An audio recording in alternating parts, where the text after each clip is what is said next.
Halo Sobat Spekta, kembali lagi di TK Talks. Kali ini kita akan membahas tentang jurnal dan buku. Hari ini saya udah bersama dua narasumber nih, dua dosen yang sangat keren. Yang pertama ada Bu Nadia. Ya Mas. Di ITK sebagai Bu? Saya sebagai koordinator Pusat Penelitian dan Publikasi Ilmiah. Dan juga dosen dari? Dosen arsitektur. Oh, arsitektur. Pak, loh, seharusnya ada dua nih, ada Pak Eko. Pak Eko mana nih Bu? Iya, tadi di jalan sih mungkin Mas. Di jalan? Ini udah terdengar suara motor nih Bu.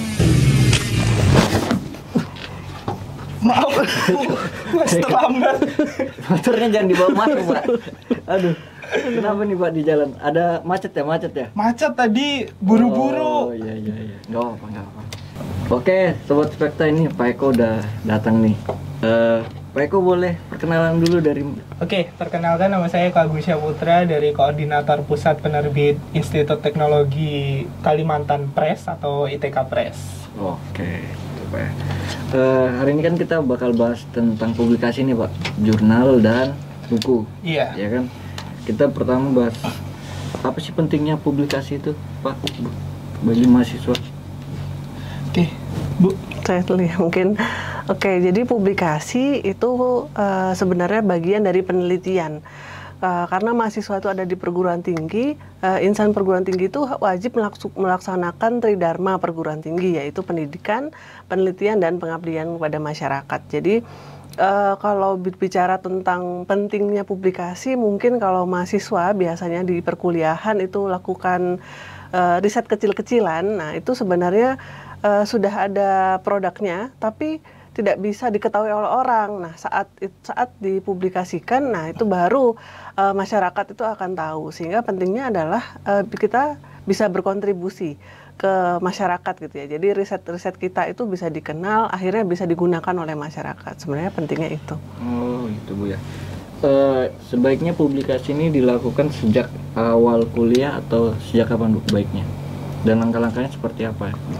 Nah, sebenarnya publikasi itu kalau di awal perkuliahan mahasiswa masih tahap belajar ya, jadi mungkin belajar dulu untuk memahami publikasi ilmiah itu apa, karena bahasa yang dipakai di publikasi itu bukan bahasa sehari-hari ya, jadi bahasa ilmiah itu lugas, kemudian berdasarkan fakta dan berdasarkan hasil kajian. Jadi mungkin kalau di tahap-tahap awal yang bisa dilakukan mahasiswa adalah belajar dulu tentang penulisan ya, tata cara penulisannya. Jadi supaya bisa publikasinya itu bisa baik, berkualitas gitu ya. Nanti di tahap-tahap tahun kedua, tahun ketiga itu sudah mulai ada riset kecil-kecilan. Nah, itu sudah bisa mulai menulis. Oh, begitu. Pak Eko, seberapa penting sih publikasi menurut Pak Eko? Iya, publikasi itu kan kalau bagi mahasiswa adalah sebuah karya ya. Sebuah karya yang dihasilkan selama 4 tahun ya, kalau itu sarjana gitu kan. Nah, karya ini seberapa kita mempersiapkannya gitu kan. Tadi pertanyaannya seberapa penting sih sebuah publikasi ini gitu kan. Kan sebenarnya sayang ya setelah 4 tahun gitu kan, setelah 4 tahun mengenyam pendidikan gitu, tapi tidak terpublikasikan gitu kan. Muaranya kemana nih gitu, walaupun sebenarnya publikasi itu rasanya kalau untuk sarjana tidak wajib ya Bu ya. Betul. Nah tapi kan sebenarnya apa nih yang mau kita sumbangkan selama 4 tahun ini, karya kita berdasarkan ilmu-ilmu yang kita dapat selama 1 tahun gitu. Nah ini mungkin kembali lagi sih pentingnya sebuah publikasi bagi mahasiswa, rasanya ya sangat penting gitu, karena merupakan sebuah karya selama 4 tahun berkuliah itu. Oh gitu Pak ya, pentingnya publikasi Bu ya. Karena juga saya sadar sih kebanyakan mahasiswa kan kurang peka tentang publikasi, pengetahuannya masih sedikit lah. Terus gimana sih Bu menilai sebuah kualitas jurnal ilmiah itu bagaimana Bu? Jadi kalau jurnal nasional yang dikeluarkan oleh perguruan tinggi atau lembaga penelitian di Indonesia itu sudah ada badan akreditasinya. Jadi jurnal-jurnal nasional itu sekarang sudah di ranking berdasarkan kualitasnya, namanya Sinta.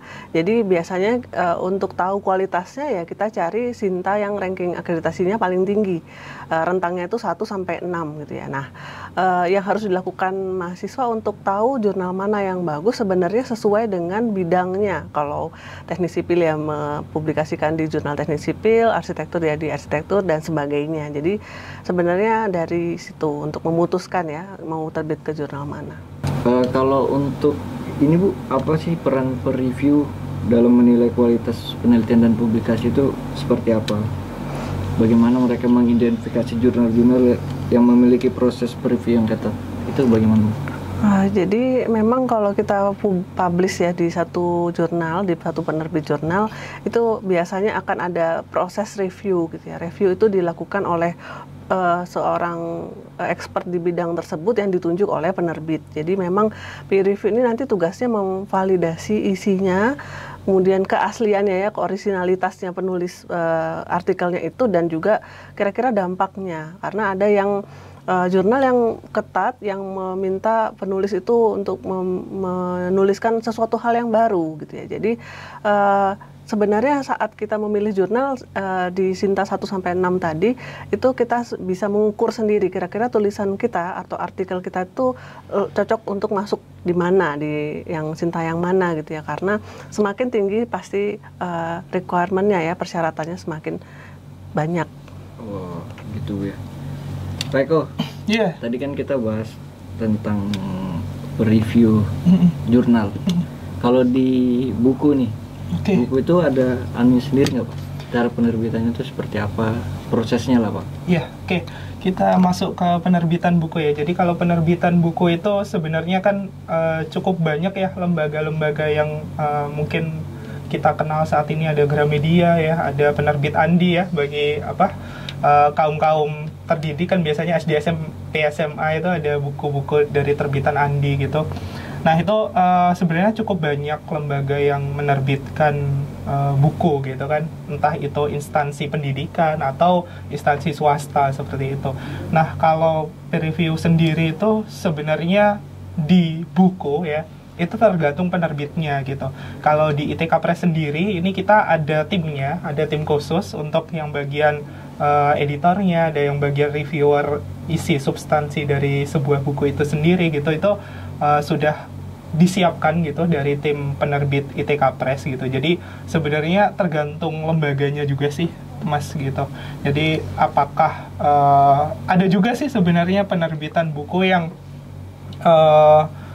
ada sistem seleksinya juga gitu, kayak misalnya Brin Press gitu, penerbit Brin itu dia ada syarat untuk open access. Jadi buku yang dimasukkan ke dalam penerbit Brin itu bisa dikonsumsi secara gratis gitu, tapi dengan syarat dari penulisnya sendiri itu nanti merelakan gitu karyanya di akuisisi gitu. Jadi ada sistem akuisisi, kalau nggak salah cukup lumayan gitu dananya gitu kalau misalnya mau menerbitkan di situ. Cuman ya itu ada sistem seleksi ketika memasukkan naskahnya. Seperti halnya kalau menerbitkan ke penerbit-penerbit yang sudah profesional gitu, seperti halnya Gramedia gitu kan, atau penerbit Andi itu tadi, atau penerbit yang sifatnya memang mengutamakan kualitas gitu dibanding kuantitas dari banyaknya buku yang diterbitkan di dalam penerbit tersebut gitu. Oh, jadi yang penting itu kualitasnya bukan kuantitasnya Pak ya? Iya, ada penerbit yang mengutamakan kualitasnya ketimbang kuantitas, nerbitin berapa nih penerbit, karena di penerbit itu juga ada sistem akreditasi gitu, kayak di jurnal gitu, semakin banyak yang diterbitkan gitu, tapi dengan dilihat kualitasnya juga gitu. Jadi seimbang lah antara kuantitas dan kualitas itu sendiri. Baik. Berarti kalau kuratornya ini kalau dari buku itu penerbit, kalau dari jurnal itu peer review. Ya Bu ya. Nah, kalau gimana cara ketika mahasiswa nih mau menerbitkan jurnal, menerbitkan jurnal atau buku nih, kalau dari masing-masing nih buku dan jurnal, gimana sih meningkatkan peluangnya itu diterima atau lolos Pak? Mungkin dari Bu Nadia dulu. Ya, jadi kalau jurnal yang pertama kita tahu lingkup pembahasan di jurnal, di artikel kita tuh apa, cocok tidak dengan jurnal yang kita tuju. Kalau jurnalnya tentang teknologi informasi ya kita sesuaikan gitu ya, atau artikel kita tentang seni dan budaya ya kita cari jurnal seni dan budaya. Yang kedua adalah kita harus paham author guideline, yaitu hal-hal yang harus dipatuhi oleh author. Bagaimana seorang penulis itu harus menuliskan citasinya, harus menuliskan gaya berbahasanya, menggunakan seperti apa, itu harus dipahami. Karena ada juga yang jurnal-jurnal yang sudah bereputasi gitu ya, yang sekali lihat gaya penulisannya berbeda langsung ditolak begitu saja. Jadi itu harus diikuti dulu. Lalu mungkin semakin tinggi jurnalnya, metode analisisnya itu semakin dituntut gitu ya. Jadi ada jurnal yang semakin tinggi akreditasi itu meminta penulis menuliskan lisensi dari software yang digunakan saat analisis. Nah itu benar-benar harus diikuti supaya bisa diproses artikelnya dengan lancar dan diterbitkan. Lumayan panjang Bu ya, Prof. Iya. Kalau dari buku sendiri gimana Pak? Iya, kalau dari buku ini kan sebetulnya yang banyak diincar sama mahasiswa tentunya buku-buku yang fiksi ya kebanyakan gitu. Kalau kita melihat dari data gitu yang masuk, memang di Indonesia ya utamanya cukup jarang mahasiswa yang menerbitkan buku yang non-fiksi gitu. Jadi kalau misalnya buku non-fiksi kan seperti halnya buku hasil penelitian gitu kan, monograf gitu, atau buku ajar bahkan ya, itu masih jarang gitu. Atau kalaupun ada kolaborasi antara dosen dan juga mahasiswa-mahasiswanya gitu kan untuk menerbitkan sebuah buku seperti itu. Jadi kalau prosesnya di penerbit buku ya, khususnya di ITK Press itu di tahun depan ya, di awal tahun depan insya Allah ITK Press menyediakan untuk mahasiswa yang ingin menerbitkan buku-buku ya, bebas bukunya mau fiksi non-fiksi. Cuman kalau untuk buku yang sifatnya non-fiksi ya otomatis harus kolaborasi dengan Bapak Ibu dosennya gitu ya. Kalau misalnya buku-buku yang fiksi, contohnya kayak kumpulan puisi gitu kan yang banyak-banyak, atau kumpulan cerita gitu kan, biografi dan lain sebagainya, itu dibebaskan gitu. Mau nama mahasiswa kan, saya yakin banyak lah mahasiswa, apalagi mahasiswa DKV mungkin ya yang mau menerbitkan komik mungkin ya, atau mahasiswa-mahasiswa teknik yang mau menerbitkan puisi-puisinya ya, kegalauan-kegalauannya selama di ITK mungkin ya, itu bisa diterbitkan di ITK Press. Siapa tahu melalui jalur menulis gitu kan, setiap malam buat diary dan lain sebagainya, setelah diterbitkan ternyata karyanya viral dan lain sebagainya gitu. Atau cerita selama kegiatan KKN, siapa tahu ada KKN Desa ITK gitu untuk iya kan, Desa Karangjoang, untuk dipublikasikan gitu. Jadi di ITK Press mulai membebaskan gitu bagi mahasiswa yang mau menerbitkan buku di awal tahun depan. Insya Allah kita welcome. Untuk prosesnya sendiri nanti bisa diskusi lebih lanjut ya sama penerbit ITK Press gitu. Nah, teman-teman, berarti teman-teman jangan terpaku bahwa menerbitkan buku di ITK Press hanya buku pelajaran. Buku ini bisa banyak, bisa novel Pak ya, komik dan lain-lain. Jadi yang sering curhat di Twitter mungkin bisa dikumpulin, jadikan buku, siapa tahu viral ya kan Pak, nggak ada yang tahu. Nah, kita lanjut nih kembali ke jurnal nih. Gimana sih mengevaluasi dampak dari publikasi yang telah diterbitkan itu? Apakah ada metrik atau indikatornya gitu Bu? Kalau berbicara dampak jurnal, kalau secara tidak tertulis sebenarnya dari alatnya ya, apa temuannya ya, temuan penelitiannya. Tapi kalau dalam bentuk jurnal itu biasanya sebuah jurnal tuh di lamannya, di websitenya itu sudah punya pengukur. Jadi biasanya dampak itu dihitung dari jumlah sitasi atau seberapa banyak artikel di jurnal itu dijadikan referensi oleh orang. Karena semakin besar itu berarti semakin bagus artikelnya yang ditulis. Jadi artinya artikel itu ternyata bisa menjadi acuan dari ke penulis lain gitu ya, baik itu orang menulis buku ternyata mengacu ke jurnal itu, menulis jurnal yang lain ternyata mengacu ke jurnal itu, berarti itu artinya semakin bagus. Nah itu sebenarnya arti dari impact factor ya, kalau di jurnal tuh di website ada dampaknya itu ya, dampaknya itu dilihat dari seberapa banyak orang merefer ya, mengacu. Kalau misalnya saya nih Bu, menerbitkan jurnal, ketika banyak yang kutip ya Bu, Iya, betul. itu benefit yang didapat dari penerbit jurnal itu apa? Maksudnya apa? Secara langsung apa secara tidak langsung? Reputasi. Reputasi. Ya, jadi karena jurnal itu sangat senang mendapatkan artikel yang berkualitas ya, berdampak tadi, sehingga jurnal sendiri punya itu tadi kan ranking ya, secara internasional ada, nasional ada. Jadi semakin bagus artikel yang dipublikasi atau semakin banyak dilihat orang, si penerbit jurnal itu juga mendapat reputasi yang meningkat seperti itu. Nah, itu kan tadi cara menilai jurnal yang sukses lah. Kalau dari buku gimana Pak, cara menilai? Kalau dari buku, kami juga ada lembaga buat akreditasinya ya. Istilahnya bukan lembaga sih, lebih kepada komunitas gitu. Ada yang namanya IKAPI, ada yang namanya APPTI. Kalau APPTI itu khusus untuk penerbit lembaga kampus gitu. Jadi penerbit kampus itu diayomi di lembaga APPTI. Jadi di IKAPI sama APPTI ini lembaga yang sifatnya untuk menjaga kualitas dari sebuah terbitan buku gitu. Kalau dinilainya dari mana gitu, sebenarnya sama sih dari citasi juga gitu kan.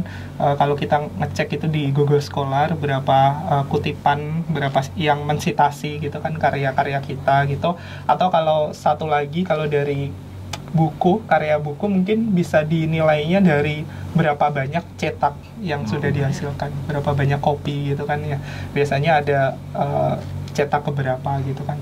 Nah, sama lembaga bestseller sih. Lembaga bestseller itu kan biasanya berdasarkan penjualan gitu kan, siapa yang bisa masuk ke Gramedia. Kenapa saya nyebutin Gramedia? Kayaknya buku-buku Indonesia yang banyak ya, kecuali Periplus ya kalau misalnya kita ngomongin buku-buku internasional. Kalau buku-buku yang sifatnya nasional itu kebanyakan yang sudah populer ya masuknya ke Gramedia. Nah, itu Gramedia sendiri sifatnya ada sistem buku mana nih yang paling laku gitu kan. Nah, itu biasanya dimasukkan ke bestseller gitu.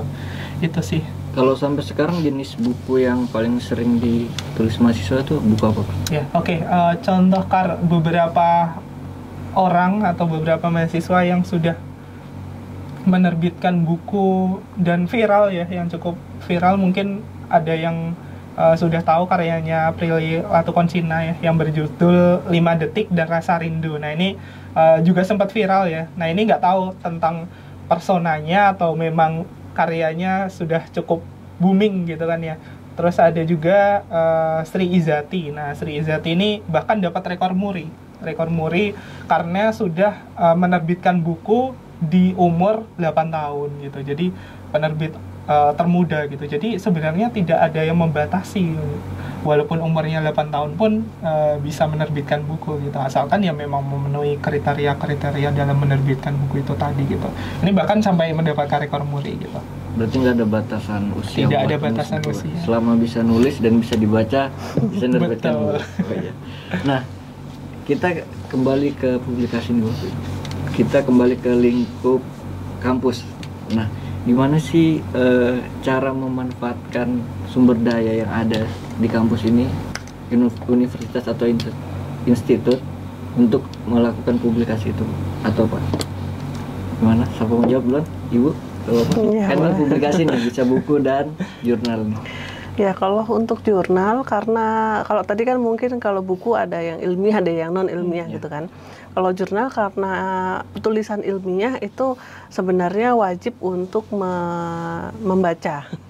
Jadi harus banyak membaca. Nah, di sini kan di ITK sendiri ada perpustakaan, itu sudah punya digital library juga kan ya. Jadi perpustakaan itu sudah melanggan jurnal-jurnal bereputasi internasional yang itu bisa dijadikan referensi gitu ya. Selain itu, sebenarnya kalau penerbitan jurnal biasanya itu tidak lepas dari kolaborasi dengan dosen. Jadi karena ada satu mata kuliah ternyata bikin riset dan itu ada produknya, yang itu hasil dari konsultasi dan diskusi dengan dosen, itu sebaiknya dilakukan. Karena biasanya karena dosen-dosen itu secara rutin ya menghasilkan publikasi, dosen tahu ya strateginya untuk menulis di jurnal bereputasi dan juga untuk strategi lolosnya tadi, lolos ke satu jurnal. Jadi mungkin menggunakan itu ya literatur dan juga konsultasi. Oh, gitu ya. Kalau dari buku gimana Pak? Iya, di buku saya juga di webnya ITK Press juga bisa dicek ya. Kalau tidak salah ada beberapa buku yang sudah dihasilkan dari mahasiswa ITK gitu. Jadi mahasiswa ITK berkolaborasi dengan dosen pembimbingnya. Ya tapi ya memang ini hasil penelitian gitu, bukan yang buku cerita tadi gitu. Jadi sebenarnya kan kalau kita membicarakan yang ilmiah, yang non fiksi tadi, ya memang berlandaskan keilmuan seperti itu. Jadi ada beberapa kok hasil buku yang sudah diterbitkan di ITK Press ini hasil kolaborasi antara tugas akhir mahasiswa dan juga dosen pembimbingnya gitu. Nah, itu bisa dicek sendiri nanti kalau misalnya mau ngepoin web resminya ITK Press, itu ada di situ ada beberapa judul buku. Berarti ITK Press bakal membimbing para penulis nih Pak sampai buku itu terbit. Betul. Pertama mahasiswa kan dan dosen. Nah, selama ini Pak, apa sih perbedaan cara membimbing kalau karya yang non ilmiah dan ilmiah? Misalnya ada fiksi kayak novel. Nah, dengan yang ilmiah yang dari tugas akhir tuh gimana? Apa ada perbedaan cara treatmentnya gitu? Oke, jadi sebenarnya kan kalau yang ilmiah sama non ilmiah itu kita kembalikan lagi ke substansi ya. Substansi ini kalau yang ilmiah itu ya tentunya harus berdasarkan literatur dan lain sebagainya gitu kan, sama halnya menerbitkan jurnal gitu. Dan itu nanti akan ada lembaga yang mengecek di bagian perpustakaan pusatnya gitu, Perpusnas ya, Perpustakaan Nasional. Di situ harus ada referensinya jelas, terus reviewernya siapa, editornya siapa gitu. Kalau dari ITK Press menyediakan itu, cuman biasanya kami kembalikan lagi untuk buku-buku ilmiah, kita kembalikan lagi. Ini yang mau menjadi reviewernya siapa gitu, apakah dosen yang satu keilmuan gitu kan, atau mahasiswa yang satu keilmuan dan lain sebagainya gitu. Lalu kalau untuk buku-buku yang sifatnya fiksi gitu kan, itu lebih kepada kita memfasilitasi untuk membantu layout gitu. Kalau misalnya tidak memungkinkan dari mahasiswa tersebut gitu kan, misalnya desain covernya ataupun layout secara keseluruhannya, itu kami juga memfasilitasi. Lebih kepada memandu gitu ya, karena kan lotnya cukup banyak juga gitu kan. Misalnya komik gitu kan, kalau komik kan lebih kepada cerita bergambar yang dibebaskan gitu kan isinya, cuman kita akan melihat lagi kaidah-kaidah di dalamnya gitu, seperti halnya tidak mencantumkan karya-karya yang tidak senonoh dan lain sebagainya. Itu lebih kepada itunya sih, substansi dari sebuah buku itu sendiri kalau penerbitan di ITK Press. Nah, berarti mirip dengan jurnal Pak ya. Kalau yang ilmiah ada dosen pembimbing yang mengetuai lah, membimbing. Nah, kalau dari jurnal itu gimana Bu? Peran dosen pembimbing buat jurnal ini? Iya, sebenarnya ini kembali ke personal preference dari dosen dan mahasiswa. Karena biasanya ada penelitian atau tugas akhir itu kan itu hampir 80% dikerjakan oleh mahasiswa ya, sisanya mungkin melalui arahan dari dosen pembimbing. Sebenarnya sama saat penulisan jurnal juga seperti itu, jadi mahasiswa yang utamanya yang melakukan penulisan substansinya, sedangkan mungkin dosen bisa melakukan pengecekan similarity ya, kesamaan, plagiarisme ya, untuk menghindari plagiarisme. Kemudian dosen juga bisa mengecek tata tulis ilmiahnya ya, sesuai dengan kaidah penulisan, dan terutama template ya, sesuai dengan template jurnalnya. Oh begitu ya. Nah, saya penasaran nih Pak tentang buku nih. Kalau di ITK Press sendiri itu ada biaya yang ditarik nggak untuk penerbitan buku, dan apakah ada program atau sumber daya khusus yang disediakan untuk membantu mahasiswanya ini menerbitkan buku? Oke, ini pertanyaan yang cukup sering ditanyakan melalui DM Instagram ya, ataupun emailnya ITK Press. Pak, kalau saya mau menerbitkan buku nih, bayar atau gimana gitu, terus soal royalti dan lain sebagainya. Nah, ini kalau menerbitkan buku di ITK Press 100% gratis ya.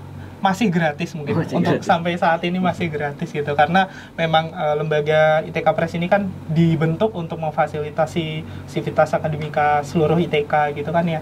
Jadi selama ini masih gratis, selama tidak mencetak bukunya gitu Mas. Jadi kalau misalnya hanya menerbitkan dalam bentuk e-book aja gitu, bisa digratiskan seluruh prosesnya.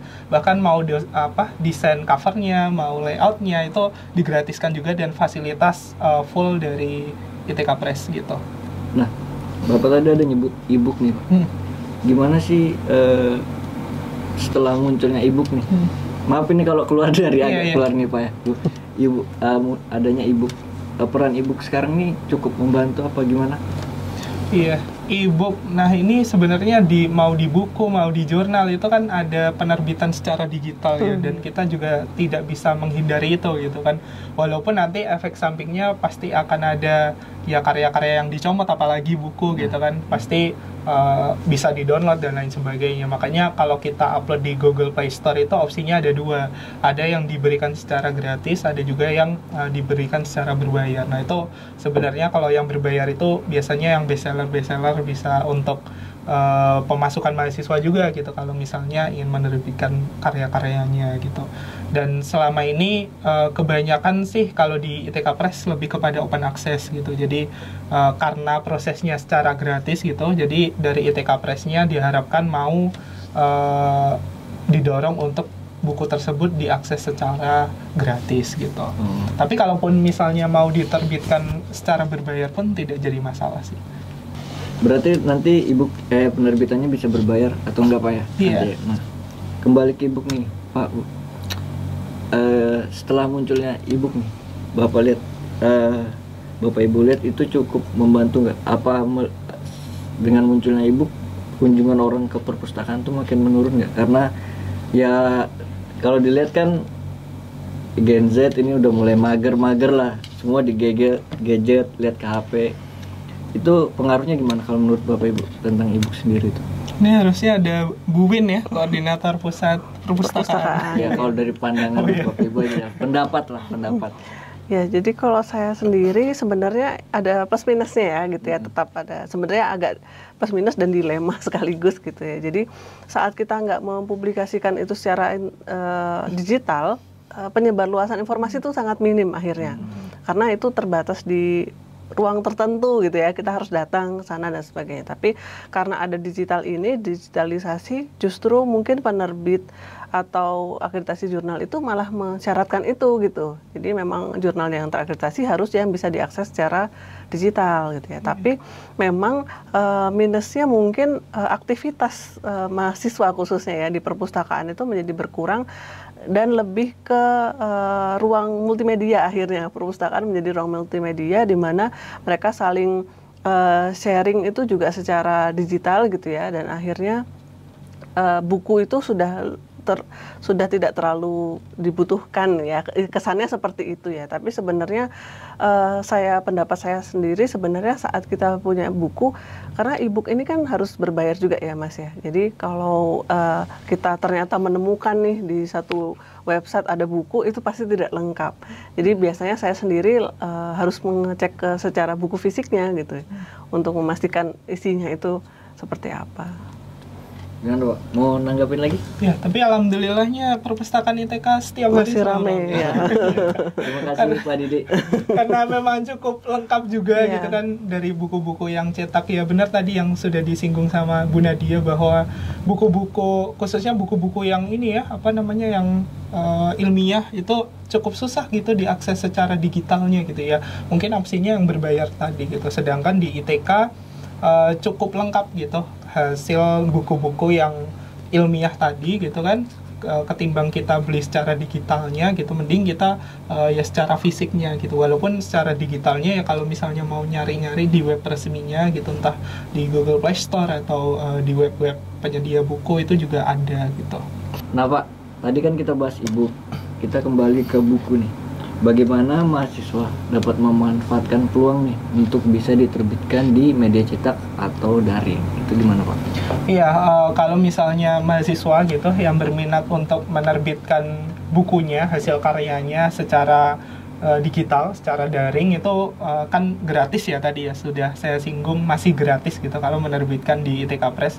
Itu bisa langsung menghubungi koordinator ITK Press gitu atau tim dari penerbit ITK Press nanti akan diarahkan gitu, atau apakah bukunya fiksi ataupun non fiksi. Nah ini kan harus telisik kembali ya. Kalau misalnya yang fiksi ya harus nanti karyanya tidak ada unsur yang tidak senonoh tadi. Kalau yang non fiksinya ya harus berkolaborasi dengan dosen gitu, karena memang kaidah penerbitan buku-buku ilmiah itu harus dengan pakarnya gitu, dan yang kita nilai pakar ini sejauh ini masih Bapak Ibu dosen gitu. Kalau misalnya mahasiswa bimbingan tugas akhir gitu, skripsi, itu bisa kolaborasi sama Bapak Ibu dosen gitu. Oke. Nah, teman-teman tadi udah ada penjelasan nih dari bab Bismillahirrahmanirrahim. Nah, teman-teman tadi kita udah bahas tentang buku dan jurnal, gimana cara menerbitkannya, gimana jurnal yang baik, buku yang baik, terus prosesnya seperti apa. Nah, Bapak Ibu nih pasti kan anak kuliah nih, 1 S2 ngerjain jurnal kan pasti. Nah, pernah dengar istilah jurnal predator nggak? Bapak Ibu pernah pasti. Pernah. Nah, sebenarnya jurnal predator itu apa sih, Pak, Bu? Oke, ini mungkin yang sepengetahuan saya membaca gitu ya. Jurnal predator itu adalah jurnal yang tidak melakukan proses review dan editing dengan benar gitu ya. Jadi sebenarnya tujuan jurnal itu adalah mempublikasikan sebanyak-banyaknya artikel, tapi artikelnya tidak diperiksa. Dan fokusnya komersil ya Bu. Ya, jadi penulis itu harus diminta untuk membayar sejumlah dana dan publikasinya cepat gitu ya. Jadi dari proses itu saja itu sudah mengkhawatirkan ya, karena artikel kita tuh tidak diperiksa sama sekali, baik itu konten maupun secara penyuntingan ya. Penyuntingan itu tidak dilakukan. Berarti ketika kita terjaring di situ Bu ya, termasuk ke jurnal predator tuh, berarti dia apa yang kita ajukan langsung lolos gitu ya? Iya, biasanya mungkin sekitar dalam hitungan minggu bisa, atau ada jurnal yang dalam hitungan hari sudah memberikan jawaban yang akan selanjutnya akan diproses penerbitan dan sebagainya, silakan mengirim sejumlah dana. Kalau normalnya berapa lama sih Pak? Normal kalau jurnal ini tergantung akreditasinya juga sih. Kalau akreditasinya semakin bagus itu kan, apalagi diterbitkannya secara gratis, itu sepengalaman saya cukup lama gitu. Saya aja Sinta 2 itu hampir setahun. Mungkin paling cepat 8 bulan lah. Itu paling cepat. 8 sampai 10 bulan. Oh.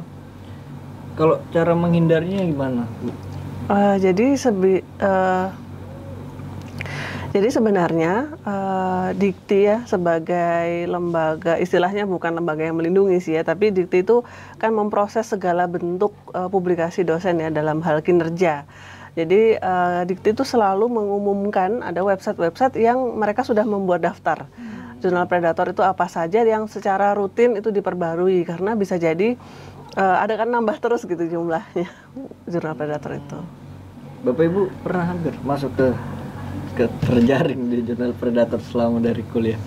Nah ini tidak tahu juga sih sebenarnya, berarti nanti akan diinfokan gitu ya Bu ya?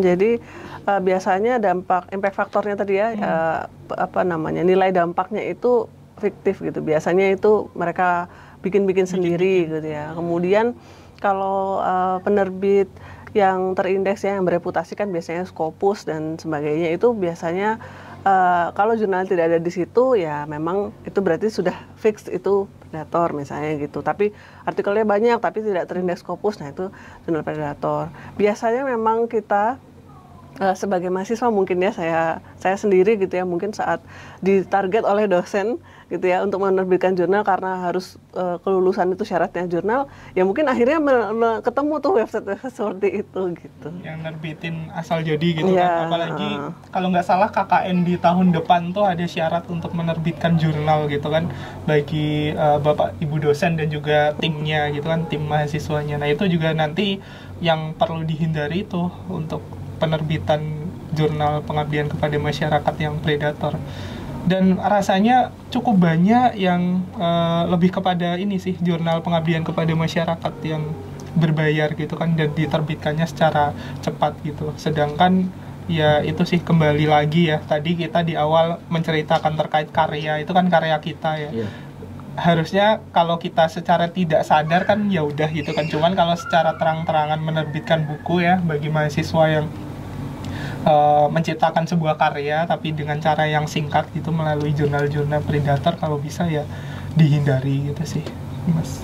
Oke, berarti teman-teman kalau mengerjakan jurnal nih berhati-hati lah, teliti dulu sumbernya dari mana, kepercayaannya, websitenya itu seperti apa gitu, tanya pada dosen lah. Bahkan ada juga yang jurnal internasional ya, yang Scopus itu dia sudah terakreditasi Q2 kalau nggak salah, yang kemarin sempat muncul di berita, itu ternyata juga sama juga menjadi jurnal predator gitu. Awalnya tidak gitu kan, awalnya profesional publisher gitu, akhirnya ya itu untuk mendapatkan uang yang lebih banyak, jadi jurnal tersebut ya dengan cara singkat itu tadi gitu berbayar dan kualitasnya di nomor 2 kan gitu. Itu salah satu penerbit besar, Pak? Iya, besar. penerbit besar itu, penerbit internasional. Waduh, kalau udah yang besar kayak gitu. Itu makanya, Gimana itu kan kita harus apa yang saling harus kita menjaga percaya? juga makanya. Kayaknya ini. Jadi teman-teman lebih berhati-hati lagi ketika membaca jurnal atau jurnal predator. Mungkin bisa tanya ke dosennya, gimana nih Bu, referensi saya apakah terpercaya atau enggak gitu. Nah, kita bahas AI kayaknya Pak ya. Iya boleh. Ada yang mau dibahas nggak? Jurnal predator. Udah. Udah kan? Nah, teman-teman tadi kita udah bahas nih tentang jurnal predator. Jadi teman-teman hati-hati. Nah, sekarang kan lagi ramai nih Pak, Bu, tentang AI. Orang sekarang bisa desain poster Disney, bisa. Ini AI Artificial Intelligence atau Iya. Adobe Ini Illustrator? AI -nya apa? Iya, AI Artificial Intelligence kan. Iya. Lain Adobe. Untung-untung Bapak dosen DKP, jadi AI-nya ada 2 ya. Saya hampir kaget nih. Nah, lagi ramai nih AI kan Pak, Bu. Nah, kalau tantangan utama nih mahasiswa menghadapi AI nih dalam mengerjakan skripsi nih dengan teknologi AI seperti apa nih? Tantangannya nih menghadapi teknologi AI sekarang. Bingung sih itu. Iya, jadi memang lagi banyak ya. Mungkin salah satunya kalau saya paling ramai ya yang dipakai itu ChatGPT ya kemarin-kemarin ini. Tapi kemudian mahasiswa itu sebenarnya kalau saya lihat di internet gitu ya, mereka sadar sendiri bahwa ChatGPT itu nggak ada sumber pustakanya gitu ya, karena itu tadi kita kembali ke jurnal, ke tulisan ilmiah dalam bentuk skripsi, dalam bentuk jurnal ataupun makalah yang ditugaskan oleh dosen atau yang ingin dipublikasikan, itu kan bukan dari pendapat pribadi ya, bukan dari persepsi pribadi, tapi harus berdasarkan sumber. Nah, akhirnya kalau kita cari di sejenis ChatGPT itu, akhirnya tidak ada sumber yang diacu oleh dia gitu ya. Akhirnya mahasiswa kesulitan saat sidang skripsi ditanyain dan sebagainya, pembimbingan dan sebagainya. Sebenarnya mungkin hal seperti itu ya, AI yang seperti itu diciptakan ya mungkin untuk referensi. Tapi setelah itu kita harus mencari, memvalidasi ya sumbernya itu sebenarnya dari mana. Tapi sekarang banyak Pak, Bu, mahasiswa yang mengerjakan skripsi pakai. Udah pernah menemukan nggak?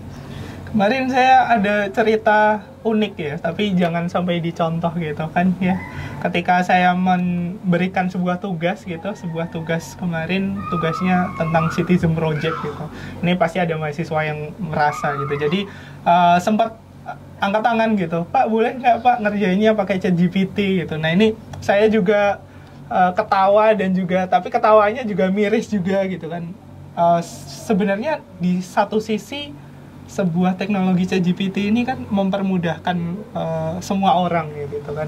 Artificial intelligence ini, kecerdasan yang basisnya robot gitu kan ya. Nah tapi kan kita juga kembali lagi ya, perlu adanya sumber referensi dan lain sebagainya. Nah itu tidak bisa mengcover itu semua gitu. Apalagi kembali lagi ke kita insan akademis gitu kan, atau notabene manusia, masa mau dikalahkan dengan ciptaan kita sendiri ya kan, menciptakan sebuah robot untuk algoritmanya bisa menjawab setiap pertanyaan-pertanyaan yang diberikan. Itu sih kembali lagi ke sebuah karya gitu kan, ya mungkin tidak apa-apa gitu kan didukung dengan AI tadi, artificial intelligence tadi, cuman ya kembali lagi kita cross check ya, mungkin ada sistem cross check juga data-data yang dimasukkan apakah betul atau salah, referensinya menganut dari mana dan lain sebagainya, itu yang perlu ditelisi ulang sih kalau dari saya gitu, karena ya sebuah teknologi itu kita beriringan gitu, teknologi bertujuan sebagai tools, sebagai alat untuk mempermudah kita untuk berkarya gitu, cuman ya jangan sampai itu menjadi jalan singkat kita untuk menyelesaikan skripsi apalagi ya kan gitu kan. Banyak nih viral skripsi, mengerjakan skripsi dalam waktu 1 minggu dengan teknologi AI, itu yang perlu dihindari sih sebenarnya gitu. Benar sih Pak, saya juga lihat Bu, dengan suara udah bisa diketikkan gitu kan. Jadi teknologi udah banyak sekali, lumayan meningkat banget lah dari dulu. Nah, kalau dari pandangan Bapak dan Ibu sebagai dosen nih, pengerjaan skripsi dengan teknologi AI ini gimana menurut Bapak Ibu? Diperbolehkan atau tidak disarankan gitu?